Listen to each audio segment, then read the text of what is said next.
Did you guys ever see those ads for the Rejuvenate face mask? No? Well, it was this electric face mask that looked like it was straight out of Friday the 13th. The guy on the infomercials was like, well, if you can get the idea of what doing 8 setups a second would do for your stomach, you have an idea of what Rejuvenate would do for your face. And everyone was like, oh my God, amazing. I want a toned face, lifted. I want abs on my face. You know, who doesn't? So everyone loves a quick fix, an answer. So it was a hit. People were like interested, right? Apparently, years later, the FDA issued a warning about this miracle device. Turns out, the Rejuvenate face mask was actually causing their skin to sag and age more. Uh-oh. One thing about this mask, though, besides the fact that it was giving Jason, is that it reminded me a lot of a newer beauty fad, LED masks. Huh? I could be wrong, though. Don't come for me. But I don't know. Maybe in 10 years or so, we're going to learn that LED light masks, whatever, maybe are doing more harm than good. That doesn't matter, though, because this sent me down a rabbit hole of beauty devices that are secretly, silently killing us. From UV lights at the nail salon to asbestos in hair dryers. I had some questions. So today we're dipping our polished little fingers into the world of deadly beauty tools. Because it turns out some of the stuff we do to feel cute, like an innocent gel manicure, might come with a major dark side. So buckle up. That was me buckling up. For the dark history of deadly beauty tools.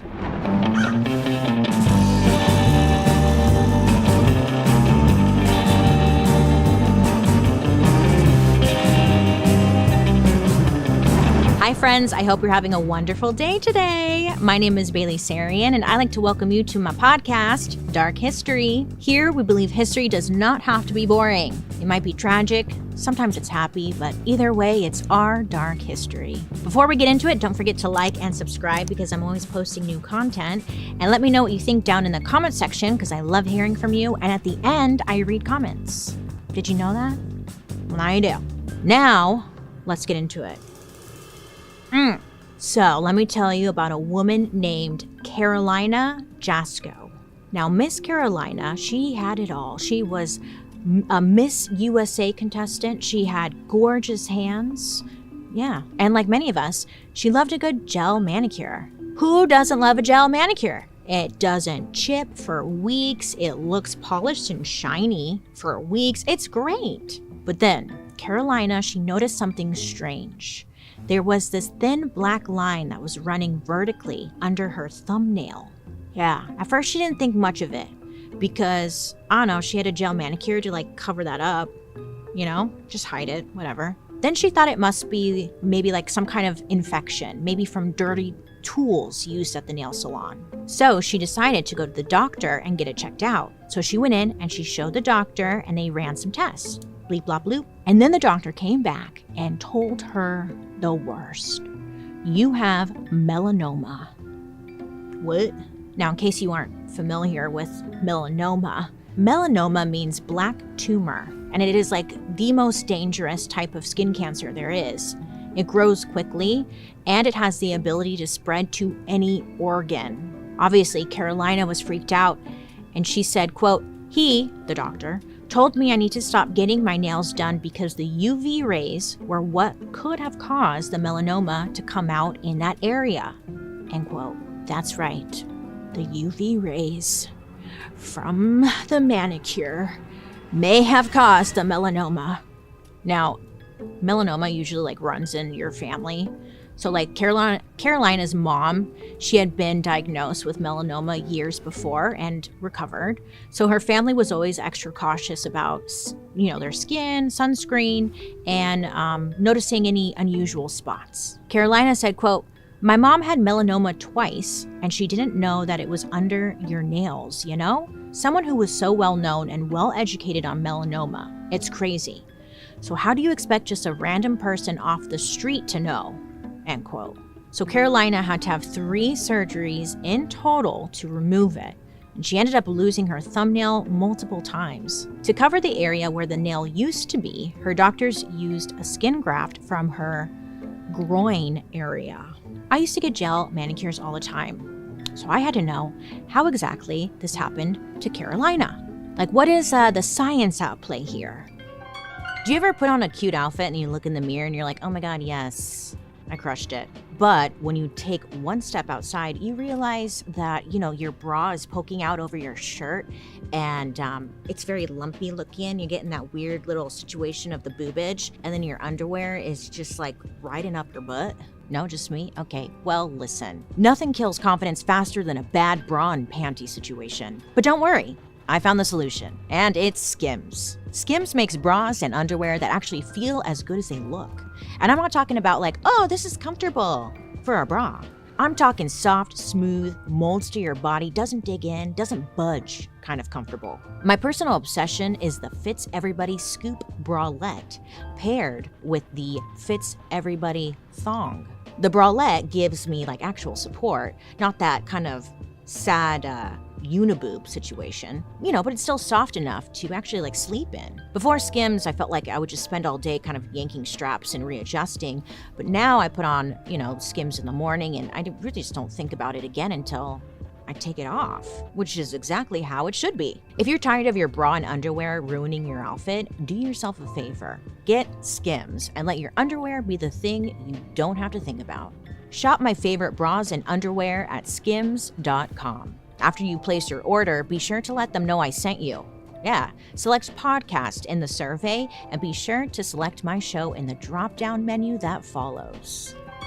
So those little UV lamps that you stick your hands under to cure the polish, dry it? Well, those little lamps, they emit UVA light, which penetrates the skin deeply. Apparently, this absolutely wrecks your DNA, it damages your collagen, and yes, can lead to cancer. Dr. Carolyn Jacob, a dermatologist quoted in multiple reports, saying UVA rays not only accelerate aging, but also damage DNA, which can ultimately lead to cancer. In 2023, a journal called Nature Communications did a study where they exposed human and mouse cells to those exact UV lamps that you find in nail salons. And after just 20 minutes, 20 to 30% of the cells were straight up dead. The DNA of the surviving cells was so mutated that it mimicked damage patterns seen in melanoma patients. Now, to be fair, some doctors do not agree with the findings in this study. According to Chris Adigan, a dermatologist in Chapel Hill, North Carolina, said, quote, cells in a lab are more vulnerable to damage than cells on a person's hand, which has a thick outer layer of skin made of dead cells that help protect against environmental damage, end quote. And Carolina Jasko, the Miss USA contestant, she had a family history of melanoma, so it may have made her more susceptible. So it's complicated. Look, I feel like we're kind of like the test dummies on these, really, I don't know about you, but whenever I use those UV lamps, my hands feel like they're on fire. So I had to stop using them because I don't know what was happening, but I didn't like the feeling. I'm sure I've heard some people say that they've experienced the same thing where it feels like your hands are kind of on fire in these things. I'm like, that can't be good. So I stopped doing it. But moral of the story, when in doubt, go to the doctor. If you see a tiny spot on your nail, go to the doctor. Because going to the doctor when she did, essentially it saved her life, really. I don't want to ruin your life or your nails. I'm here to provide some solutions. Here's what we can do. There are other options. The first thing you can do is that they sell fingerless UV gloves. They exist. You put them on, and then when you get your nails done, it can block out some of those UV rays and kind of look fun and fashionable at the same time. So that's an option. You can wear those, even though it's still getting through your nails. It's an option. So maybe you're thinking, I'll just wear sunscreen. Well, apparently that doesn't help either. According to Dr. Chris Adigan, sunscreens have been shown to protect against UV exposure only from the sun and not from UV lamps. So sunscreen, it's not going to do you anything, okay? So here's another solution. Press-ons. I know, we what? But they've come a long way. They've come a very long way. And it's kind of the best solution of them all, really. Joan over here got her cute little press-on set. really cute. Or just use regular polish. I know, boring. I know. But it's like, look, you're just aging your hands like crazy. Is that what you want to do? Fine. Do whatever you want, but you have the knowledge now. That's all I can offer you. Next on my list of deadly beauty tools is kind of unexpected. She's been sitting in your bathroom your whole life. Reliable, trustworthy, old school. But this entire time, she's had a secret. Well, I'm talking about hair dryers. Papa, no! No, Papa, no! Not my Dyson Airwrap that I can't ever get to freaking work. I don't get it. I've watched all the tutorials. I don't get it. What am I doing wrong? I don't know. Listen, not all hair dryers are bad, but it starts back in the 1880s. Now, remember the 1880s? Yeah, me neither. But back then, people were wearing corsets, driving carriages, and there were zero regulations as to what is like toxic and not toxic. I mean, this is not long after Miss Winslow's Soothing Syrup was released. Did you watch that episode? Anyways, anything went, really. There no regulations, okay? Yeah. Anything went. Have you guys heard of the brand Godefroy? It's a hair brand. Well, they actually started with a guy named Alexandre Ferdinand Godefroy, who was a French hairstylist. In 1882, Alexandre immigrated first from Paris to New York City and then settled in St. Louis, Missouri. Is it St. Louis or St. Louis? Because you know the Judy Garland movie? Me in St. Louis. Is it Louis or Louis? Let me know down below. Anyways, he's there. So then he opens up a hair salon in downtown St. Louis, where he also sold little hair and perfume concoctions that he would make himself. Now, people loved it. Their hair smelled good. I don't know, they just loved it. And in 1888, Alexandre shifted into the world of product development. And he patented a machine that was essentially the world's first ever hair dryer. It was known as Godefroy's hair drying contraption. And it was literally powered by city gas. I know. I was like, what? Okay, does that mean my hair is gonna smell like gas? Because that's where I was thinking that. But no, I guess it wouldn't. I don't know. Is my hair gonna be flammable? But it was essentially like a huge dome-shaped helmet that you would hook up to a stove or a fireplace or any other, quote, suitable form of heater. Then there was like a pipe that would send the hot air into the dome on your head. Yes, I bet it was cozy in the wintertime. I actually have one of these currently. It's like this, I got it on Amazon. It's like this little contraption you put on your head with like a long little kind of tubey thing that you put on the hair dryer. It works really well. I don't know what it's called, but it works, and this is what it's giving. His gas-powered helmet was on the market, and it didn't take long for other inventors to use that technology and try to make it better. So they're dabbling, they're trying, and things are getting better. The handheld hair dryers, they didn't take off until the 1920s and 30s, but they were not safe. I guess basically it was only slightly less dangerous than using like a toaster on your head. They were made of metal and they got very hot. So burns and electric shocks were very common. But we do anything for beauty. But then, this is when a certain hairstyle comes into fashion. Ladies and gentlemen, please welcome to the stage, the bob. Do you ever have like an amazing idea at 2 a.m? Yeah, the kind of idea that like makes you, I don't know, sit up in bed and you're like, oh my God, this is amazing. Like I'm imagining my whole future. Wow, this is such a good idea. But then you end up going back to bed because, you know, it's the middle of the night. What's step one? I'll figure it out in the morning. But here's the thing. Building something online doesn't have to feel impossible.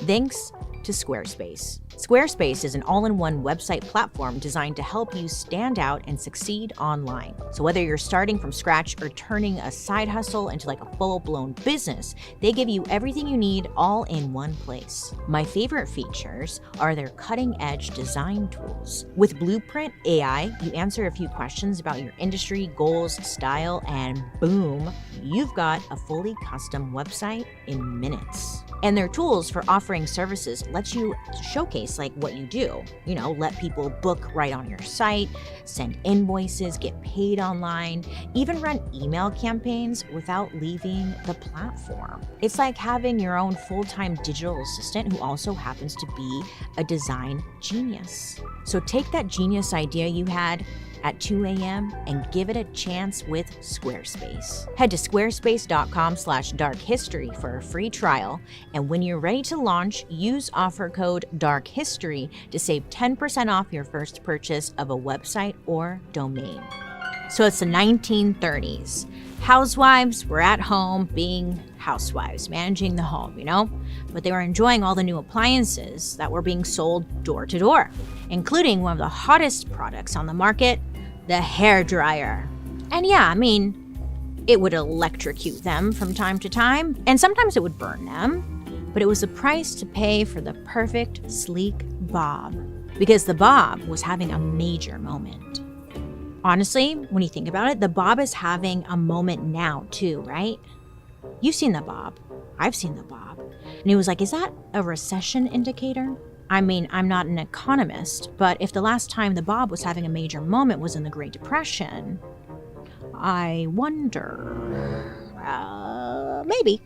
It's kind of crazy to think that there was a time before plastic because we use it for just about everything. But plastic really wasn't widely used until after World War II. God, what's that story? Oh, it's coming back to me. Hold on. I'm having a That's So Raven moment. There's a story, Bakelite. Did you ever watch that murder mystery episode I did on the Bakelite family? Well, they kind of invented like plastic as we know it today, like plastic containers and whatnot.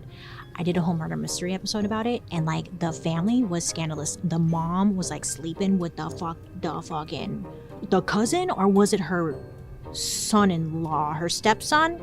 There was something fishy going on, and then a murder took place. It was a whole thing, and that's what I think of when I hear the word plastic.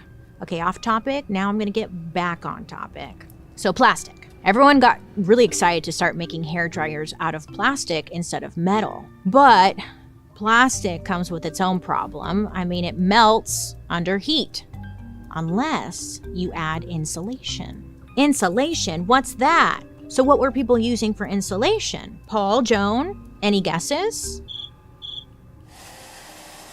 That's right, Paul. Asbestos. Paul is very familiar with asbestos. Asbestos is basically this group of tiny fibrous minerals that used to be like the go-to it girl of construction and manufacturing. Why? Well, because it was fireproof, it was strong, it was cheap, and it did not melt under pressure. And it made pretty snow in The Wizard of Oz. Did you watch The Wizard of Oz? You know when it's like snowing, when she's in the poppy field or whatever? That was asbestos. It was everywhere. It was a dream. Everyone loved it. The downside, when you mess with it, like maybe you're cutting it, you're sanding it, or you're heating it up with a hairdryer, those little fibers kind of go poof into the air. And let's say you breathe, as one does, you inhale, and then they're in your lungs, literally forever. The little fibers in your lungs, forever. No one knew that yet, though. Yeah. Over time, it can cause serious health problems like lung cancer. The worst part is that you don't feel anything for like 10 to 40 years, and then boom, out of nowhere, you can't breathe. We talk about it a lot in our Johnson & Johnson episode. Highly recommend you check it out. We've done a lot here, haven't we, you guys? Yeah. Anyways, I recommend it. I am biased here, so. Okay, but back in the 50s, asbestos wasn't a bad word yet. The danger just wasn't common knowledge. So manufacturers, they were putting it in everything. It was used inside the internal components of small appliances like toasters, irons, and hair dryers. And one of the biggest names in hair dryers is Conair. This company was founded in 1959, and right away, they became a giant in the world of beauty tools. Their whole thing was making affordable versions of elite products, like the hairdryer. And they were just one of many companies that was putting asbestos directly into their dryers. But again, like, this was not seen as scandalous at the time. No one knew about the health risks yet. Not at all. So it was just kind of the norm. These dryers usually had asbestos insulation around the heating coils, which were directly inside the blower, which meant that if you were using one of these appliances, asbestos fibers could break off and like be blown right into your face, right? Because you're like, oh my God, and it just like blows in your face. Not ideal. For years and years, women and men were just blasting themselves with hot asbestos air. Up until 1979. I mean, just imagine it, okay? It's the late 70s, you're a hairdresser, you're working in a busy salon every day.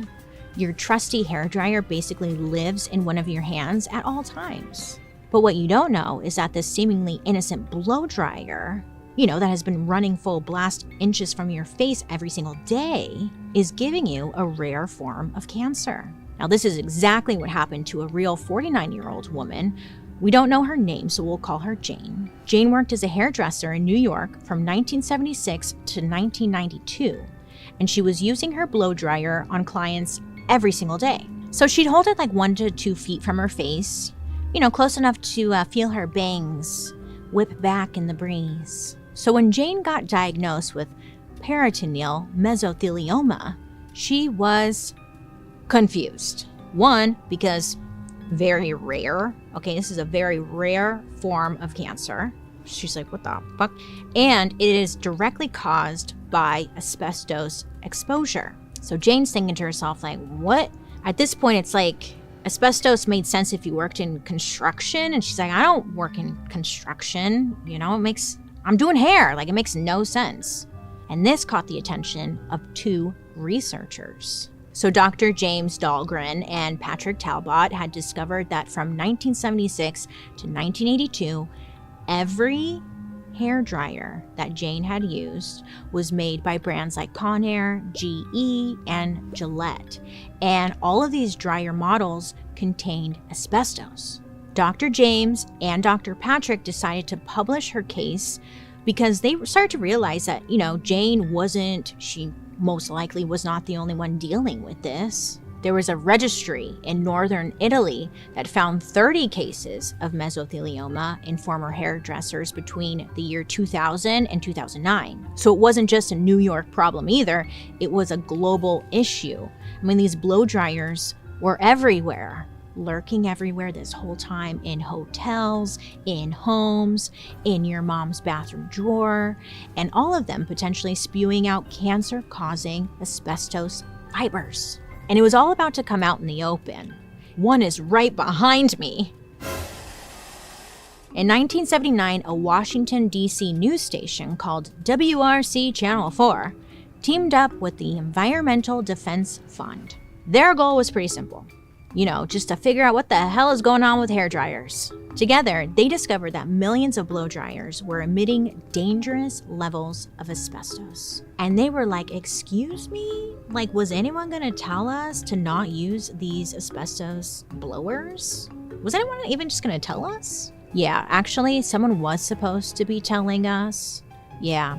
So, the U.S. Consumer Product Safety Commission, aka the CPSC, they were supposed to tell us. They are the group that was supposed to make sure that products don't kill you. So, what happened? Guess they were busy, huh? I don't know. But they were getting called out. The Washington Post ran a headline on March 29th, 1979 that said, quote, "Some hairdryers give off asbestos. CPSC confirms carcinogen report." End quote. If I was reading that, I'd be like, what? Wait, what? I mean, this was huge. This was major. This was a big deal because everyone had a blow dryer. The Washington Post article stated that 10 million handheld hair dryers could be releasing asbestos into people's faces. And the very next day, the CPSC summoned the top 10 hair dryer manufacturers to Washington for a little, hey, what are you guys doing type of meeting. So they met with the brands like Conair, GE, Gillette, Schick, even Sears and JCPenney. Not Sears and JCPenney. And I know you're probably thinking, well, what happens next? The government probably banned these hair dryers, right? Didn't they immediately haul them off the shelves? No, this is Dark History. Welcome. No, of course not. That would be easy. Well, to us, it would be easy. Instead, they approved voluntary corrective action proposals. I know, it's like, you guys, can you just speak our language here? Because this is just a fancy way of saying, hey, if a customer reaches out, maybe the companies will offer a refund or a replacement. So they're like putting it back onto the customer. Shouldn't do that. But it gets better. The National Institute for Occupational Safety and Health, aka NIOSH, NIOSH, NIOSH. They were like, hey, we should probably test these ourselves, you know? So they do their own study, okay? They do their own study, and then they find some information. So after their study, they find that the force of the air from these dryers was more than enough to blast asbestos fibers directly into your lungs. And as these dryers got older, the asbestos lining inside of them, it broke down, meaning that more fibers were released over time. So basically, the longer you own the thing, the worse things could get. I'm having a flashback memory of like when I was way younger, I was using like an old crusty like blow dryer, and like all this puff came out. You know, when you turn it on, it was like kind of this puff. This has happened to you, right? It's not just a me thing. It'd be like a puff of like something coming out of it, and I just assumed it was dust or whatever. Oh my God, it was probably asbestos. Oh. When was the last time you needed to see a doctor, but you put it off? I know that's you. Maybe you told yourself, I don't have time, it's not a big deal, I'd rather not, you know? And listen, booking a doctor's appointment can just feel so daunting that it's easier to just like not do it. But there's no reason to delay anymore, thanks to ZocDoc. Oh, listen, I've been talking about ZocDoc for years. I freaking love it. I use ZocDoc personally all the time. It's the best. If you don't know, ZocDoc is a free app and website where you can like search and compare high quality in-network doctors, and then you can click to like instantly book an appointment on the app. You don't have to call anyone. They figure it out for you. They've got like more than 100,000 doctors across every specialty, from mental health to dental health, primary care, urgent care. If you need to see a foot doctor, acupuncture. I got a gynecologist appointment I booked on ZocDoc. You know, you've been putting that off. I know you have. I didn't want to do that shit, but I did it. Go me, yay, small wins. Plus, on top of that, you can read like verified patient reviews on the app, so you know what's up with this doctor. You know, are they good? Are they nice? So listen, stop putting off those doctor's appointments, okay? Pull up ZocDoc, find exactly who you need that takes your insurance, who's close to you, who has the time slot that you need, and bada boom, bada bing, you can check it off the to-do list. Take care of yourself. It's important. And listen, with ZocDoc, like appointments, usually you can, like they happen within 24 to 72 hours. You can find one, and like sometimes you can even get same day appointments. No more excuses. Take care of yourself, okay? So if you've been putting off that checkup, go to ZocDoc.com/darkhistory to find and instantly book a top-rated doctor today. That's ZocDoc, ZocDoc.com/darkhistory. ZocDoc.com/darkhistory. So this Washington Post article blows the whole story wide open, and the government sounds the alarm. Your blow dryer might be a literal cancer cannon. So what do the companies do? Well, Sears and JCPenney, they admit that their hair dryers contain asbestos, and they basically say like, is that bad though? We don't know. On April 4th, 1979, Sears, they finally stopped selling their asbestos-laced dryers. But not because they thought they were dangerous. No. Sears issued a statement that essentially said, we don't believe this poses a health hazard. But okay, fine. If you shut up, bring your old hairdryer back, we'll give you a refund. So they're like, we don't think it's bad, so you should probably just keep it. But like, if you want, bring it back. JCPenney, they were pretty bold. On March 29th, they stopped selling dryers with asbestos. But instead, there was no reason to panic. Their official stance was, quote, current evidence does not indicate a health hazard, end quote. But in the same breath, they were like, hey, if you feel like having cancer is like a problem for you personally, then bring it on in and we'll replace it. So these companies were publicly saying not to worry if you're putting the pieces together, probably because they didn't want you to bring it back so then they'd lose money. It's always about money, right? But behind closed doors, the CPSC must have finally been feeling the heat because they decided to run some tests of their own. And this is when they found the rocket blower. Now this wasn't your average hairdryer. This was a professional grade salon dryer. And it was most often used in beauty parlors that catered specifically to Black clients with textured hair. This thing was blowing out 3 times the level of asbestos fibers compared to any other dryer that they had tested. It was clocking in at 0.11 fibers per cubic meter of air. What does that mean? Well, the legal limit for an 8-hour workday is 0.1 fibers. So yeah, this thing was literally exceeding the safety limit, and it was being used in salons all day, every day on repeat. And that quote unquote voluntary recall the CPSC issued was basically just a PR move. By 1980, only 3 million of the 18 million asbestos hair dryers were actually returned, meaning that 15 million toxic dryers were just out there, sitting in drawers, being used, being passed down at the thrift store, being rebought. I don't know, they're just out there gathering dust, maybe even still working, blowing asbestos around. The most heartbreaking part is people who are diagnosed with mesothelioma. First of all, it's this rare, devastating cancer that asbestos can cause. But usually people have no idea how they were even exposed to the asbestos in the first place, which is great for the companies, but not for the people. Linda Reinstein, the president of the Asbestos Disease Awareness Organization, puts it best, saying, quote, if we don't know where asbestos is, we can't manage our risk, end quote. Linda's husband, Alan, died of mesothelioma in 2006. So this trickle-down asbestos situation isn't in the distant past, it's still happening. Products with asbestos, they don't just disappear, they're still out there in old homes, storage bins, your garage. It's and these products back then were made to last forever, so it's you probably still have it. Or maybe you think it's oh, look at this cute vintage blow dryer that you found maybe at in a thrift store or something. You're that's so cute, I'm gonna get it. So you get it, not knowing that it has asbestos all up in it, blowing that all up in your face. Damn it.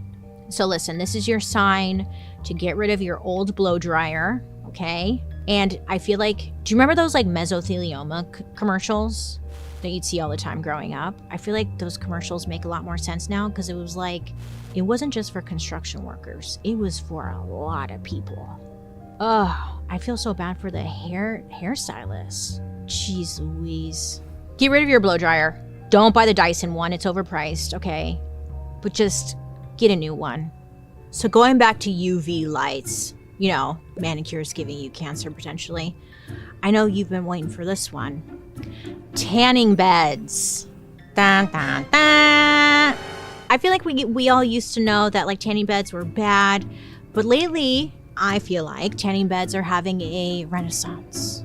People are going back. It's like cigarettes, I don't know if the younger generation maybe they don't know how bad they are, but people are smoking again and they're going to tanning salons. But when I was growing up, if you were a millennial, tanning beds were everything, okay? Tanning beds were life. Do you remember the little, people get, girl, we were 14, 15, I see girls with a little Playboy bunny, little sticker. that they'd have on their hip, and then they'd go get tan, and they have a little outline, and be like, and it was like, what? That's so cool. I was a fat kid, so I couldn't do that because you couldn't see my little sticker, but I was jealous. I wanted that. Anyways, tanning beds. We were hooked and baked. Literally, we were baking in these beds. And that is exactly what happened to a girl named Brittany Winchester. Brittany literally said that she was addicted to tanning beds.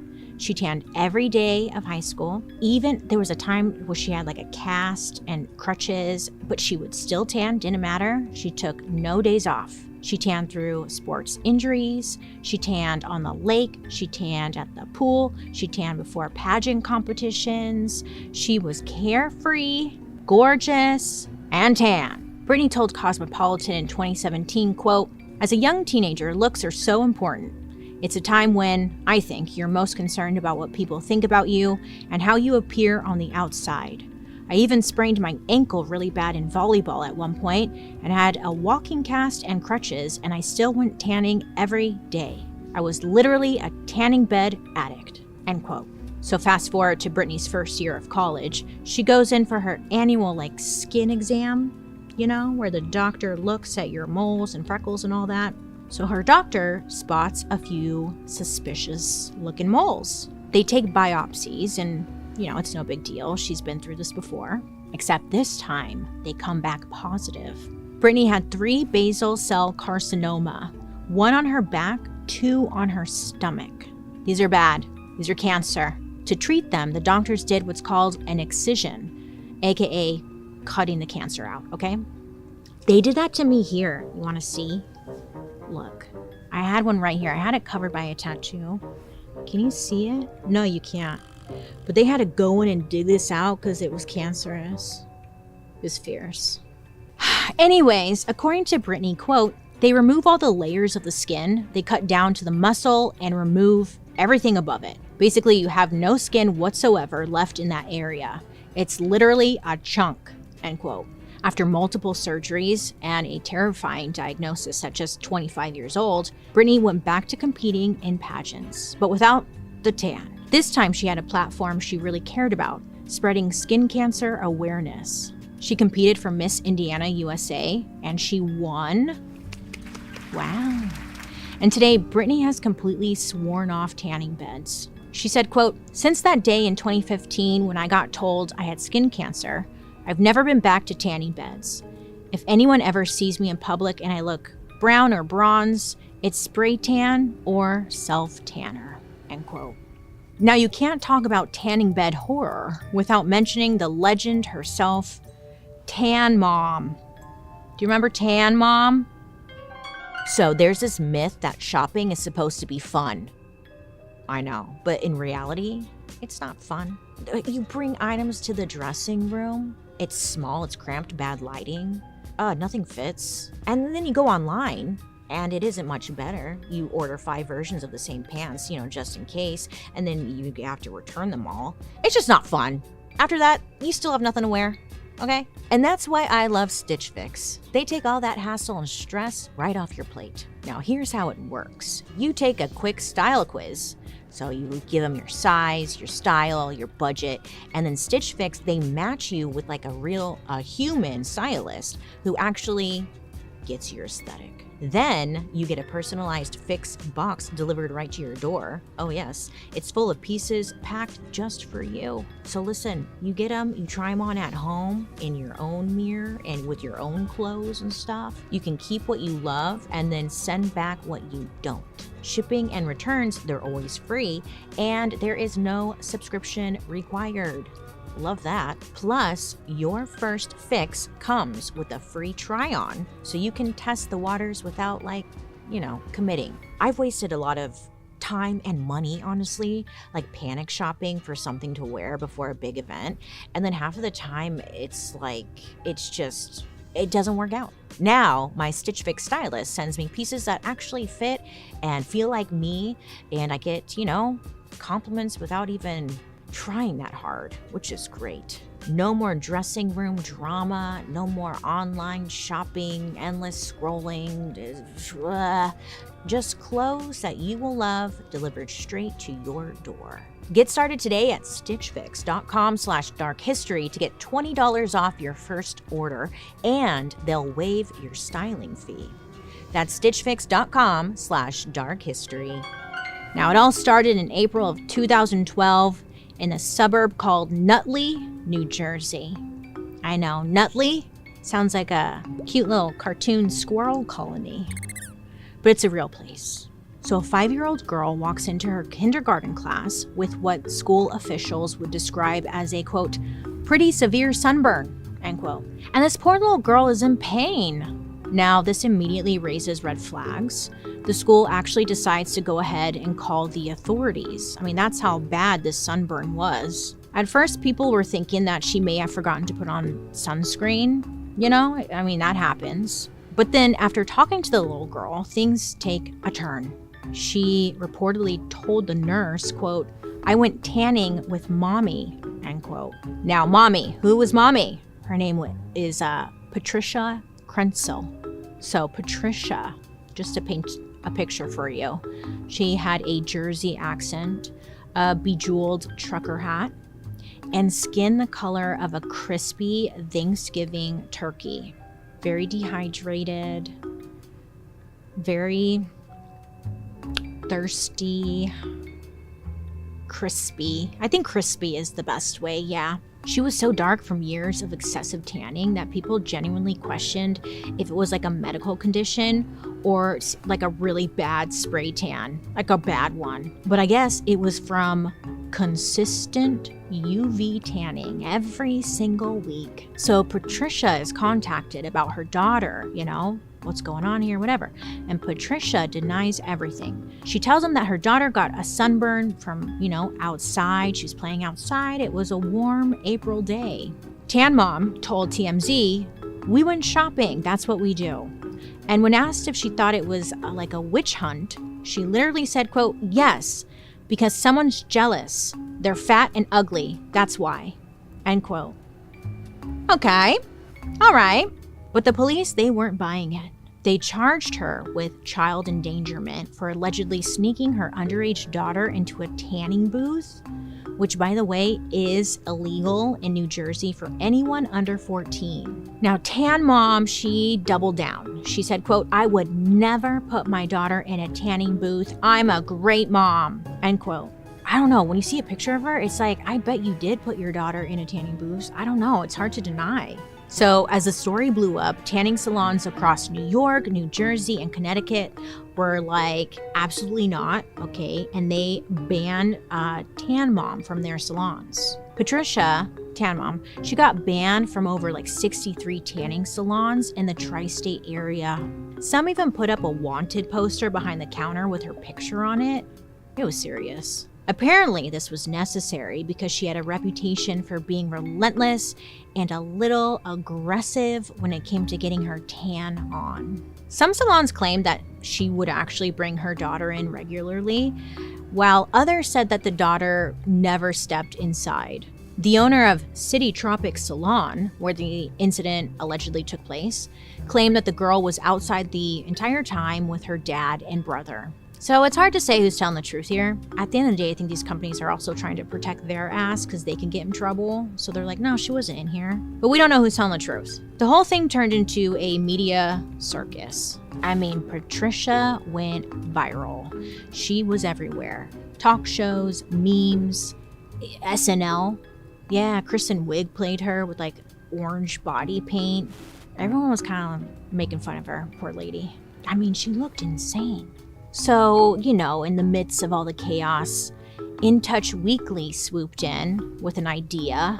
You know, they're like, hey, what if Tan Mom went tan-free for a month? So I wonder how much she got paid for this. But Patricia, she agreed, and she gave up tanning for a whole month. They did the photo shoot, and she looks great. She looked fine. She looked normal. She looked normal. I'll give her that. You know, but they ask her, like, how do you feel? She's like, weird and pale. Now, to be fair, tanning addiction is a very real thing.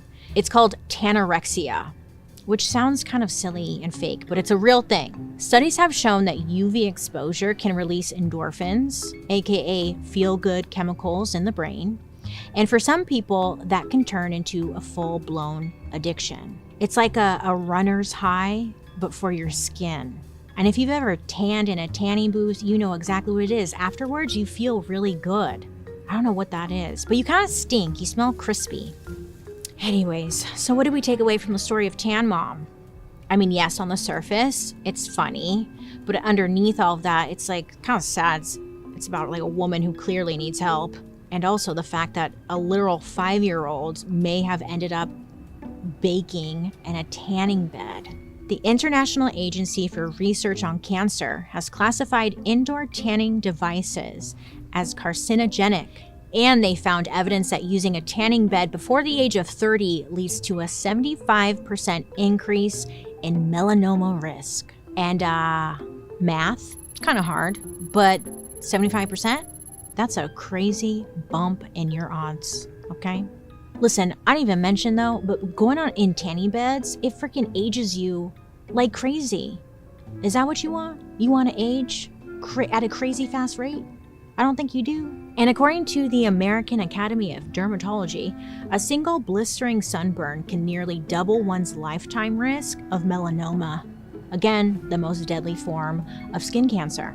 So it's kind of ironic that one of the reasons people tan is to look healthier, because it's like doing the opposite. You're aging yourself, you're giving yourself potential skin cancer, you're gonna look like crispy, again, meat at a young age. It's not great.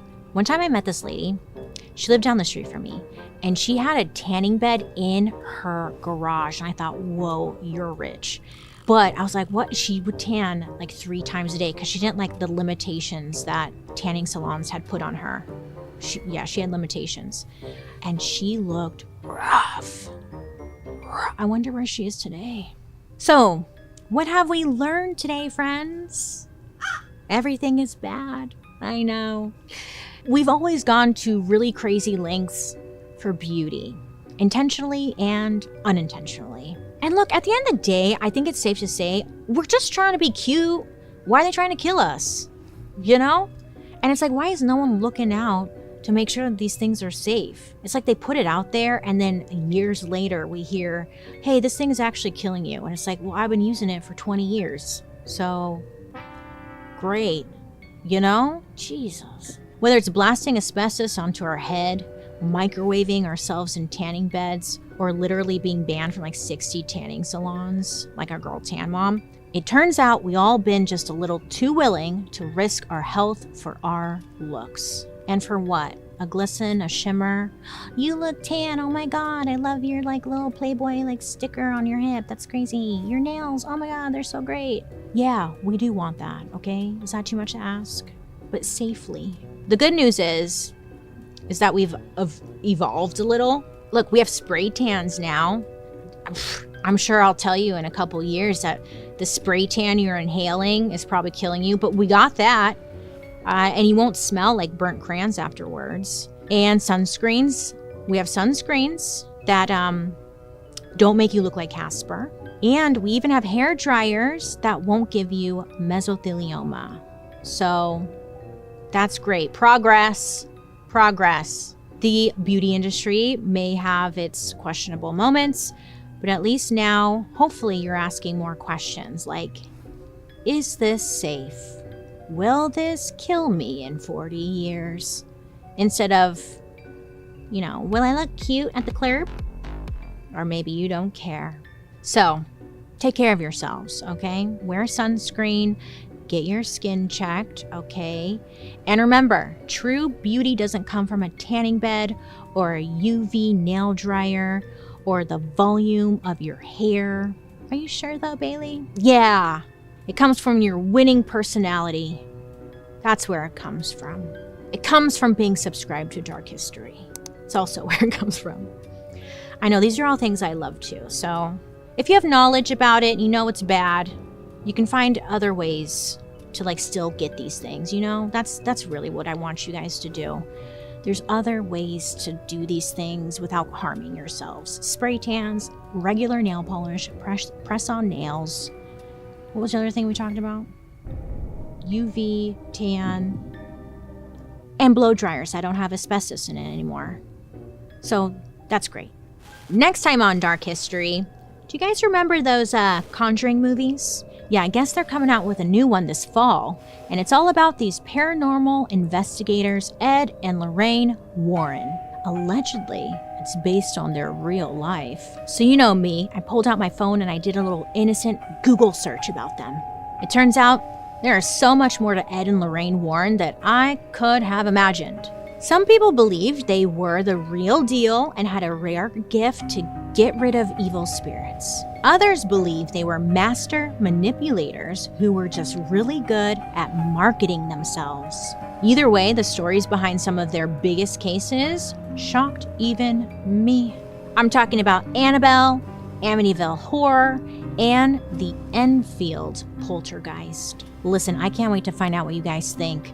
So join us next episode for the dark history of Ed and Lorraine Warren. By the way, we are dark next week, so there won't be a new upload, but we will be back on September 3rd. Now, I'd love to hear your guys' reactions to today's story, so make sure to leave a comment down below to see what you guys are saying, and your comment might even be featured in a future episode. Now, let's read a couple of comments you guys have left me. Milton Cat, cute, commented on our Designer Babies episode saying, quote, "I think donors are limited in how many times they can donate, because if there's tons of babies born from one donor, the possibility of inbreeding is very real," end quote. Now, you think you would be right, but I was watching that documentary about the doctor who inseminated a bunch of women with his own sperm. It was nuts. And then there was another documentary about this guy who was constantly donating his sperm to a bunch of sperm places. And it's believed he has over like 500 babies based off of his sperm, and it's becoming like a serious issue. So like, I get what you're saying and I agree. I think we can all agree, but there are people out there doing the most, okay? And it's creepy and it's gross, and a lot of these guys are freaking losers, so it's like, ew. Anyways, someone needs to step in and put some limitations in here, and then like lock some of these like sperm donors up, because they're just jacking off in cups and donating, and it's causing issues, major issues. Thanks for watching and your comment. I appreciate it. Melly4880 left a comment on our episode about crack versus cocaine. Oh, it's a throwback, saying, "She back, she attack, she talk about crack," end quote. Yeah. I know. Okay, first of all, throwback to season 1. Love that. Listen, there was so much I didn't know about Reagan in general, who's very involved in that whole story. And honestly, Nancy Reagan was kind of wild. So if you liked that episode, you're really going to love our episode about Ronald Reagan that we're doing this year. It should be coming out soon. I can't give you an exact date, but we're working on it right now. So stay tuned for that. And thanks for watching, especially an old video like that. I love that. Joanne Hunter 5419 left us an episode suggestion. Marie Laveau, the voodoo queen of New Orleans, please, please, please, end quote. I did a little Google research on this. Didn't Angela Bassett play her in American Horror Story? And in that one scene, she had sex with a snake or something. Did that happen? She's so good though, huh? Angela Bassett, come on. Love a witchy woman. I've actually heard of her numerous times. I don't know why we haven't done an episode on her. Love this suggestion. Thank you so much, Joanne. And I'll get on this. Thank you. I love you for watching and engaging. So keep commenting, because maybe you will be featured. Hey, did you know you can join me over on my YouTube, where you can watch these episodes on Thursday after the podcast airs? And while you're there, you can also catch my murder, mystery, and makeup. So don't forget to subscribe. And hey, if you didn't know, Dark History is an Audio Boom original. A special thank you to our expert freelance writer, Antonia Malchik. And I'm your host, Bailey Sarian. I hope you have a good day. Make good choices, okay? Don't get the gel. And I'll be talking to you guys later. Goodbye.